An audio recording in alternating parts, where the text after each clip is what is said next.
তাহলে শেষ পর্যন্ত সতলুজ সিনেমাটা পুরোপুরিভাবে ব্যান হয়ে গেল ভারত। ব্যান কেন হলো? সিনেমা ব্যানের কারণ কি?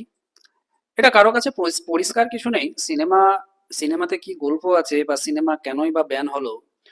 দেখুন, সিনেমাতে দেখানো হয়েছে 1984 সাল থেকে 1995 সালের পাঞ্জাবকে, যে সন্ত্রাসবাদী যেটাকে বলা হয় খালিস্তানি, সেই খালিস্তানি সন্ত্রাসবাদী দমনের নামে সাধারণ নিরীহ মানুষকে মেরে দেওয়া, মেরে মিসিং করে দেওয়া, এই গল্পটা বলা যাচ্ছে। এটা একদম পুরোপুরি রিয়েল স্টোরি।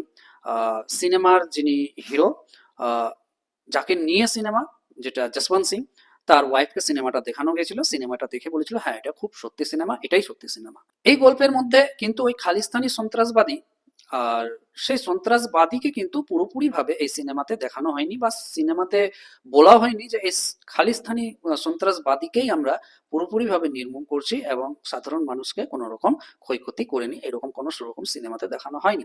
তো ওই বলে সিনেমাটা ব্যান করা গেছে, যে সাধারণ এখন এই সন্ত্রাসী সাপোর্টার বা খালিস্তানি সন্ত্রাসী সাপোর্টার এই সিনেমাটা দেখে দেশের একটা সুরক্ষার ব্যাপার আছে, বা দেশের যে প্রবলেম ক্রিয়েট করবে এরকম মানুষ আছে, সেই সিনেমাটা দেখে একটা আহ, কিছু নিজের মেন্টালিটি সেট করতে পারে।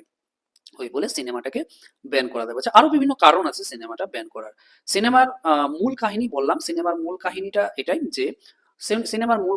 এটাই যে আহ, সে সময় সন্ত্রাসবাদ নির্মূল করার জন্য পুলিশ, ডিজিপি, এরা কিন্তু সামনে এসে পুরোপুরি সন্ত্রাসবাদ নির্মূল করেছিলেন, বা সন্ত্রাসবাদ পুরোপুরি খতম করেছিলেন।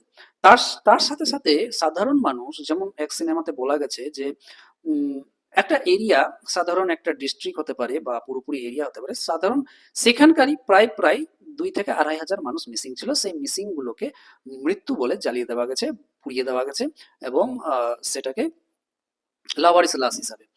এর মধ্যে গোটা পাঞ্জাবে 26 থেকে 27 হাজার কেস ছিল এরকম, যে মিসিং ছিল, আর সেটাকে আর কোনোদিন খুঁজে পাওয়া যায়নি। তার মধ্যে এই সিনেমার যিনি হিরো, যিনি এই সিনেমা যার পেছনে ঘুরছে, বা এই সিনেমা সামনে, বা এই সিনেমার হয়ে চরিত্র হয়ে সামনে, যেটা সত্যি ঘটনা, যিনি কেস করছেন, যিনি এর হয়ে আওয়াজ উঠাচ্ছেন, তিনিও কিন্তু শেষ পর্যন্ত মিসিং হয়ে মারা যাচ্ছেন। আর এই সতলুজ নদী যেটা আছে, সেই নদীতে তার লাশ পাওয়া যায়, তাই বলে সিনেমাটাকে সতলুজ সিনেমা দিয়েছে। আসলে আগের সিনেমার নাম ছিল পাঞ্জাব 95, সেটাকে কোনো কারণবশত কেটে দিয়ে সতলুজ সিনেমাটা তৈরি হয়েছে।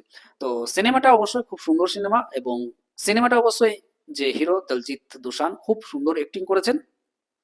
আর সিনেমাতে সবার কাজ খুব ভালো। তবে সিনেমাটা কেনই বা ব্যান হলো, আবার ব্যানটা উঠবে কিনা এটা দেখার। তাহলে ভিডিওটা ভালো লাগলে অবশ্যই শেয়ার করো, এবং সাথে থাকো, এবং সাবস্ক্রাইব করো, প্লিজ সাবস্ক্রাইব করুন। কারণ সাবস্ক্রাইব আসছে না, ভিডিও বানানোর যে মোটিভটা সেটা শেষ হয়ে যাচ্ছে। তো সাবস্ক্রাইব করুন, পাশে থাকুন, এরকম কিছু ইনফরমেটিভ ভিডিও আপনাদেরকে এনে দেবো।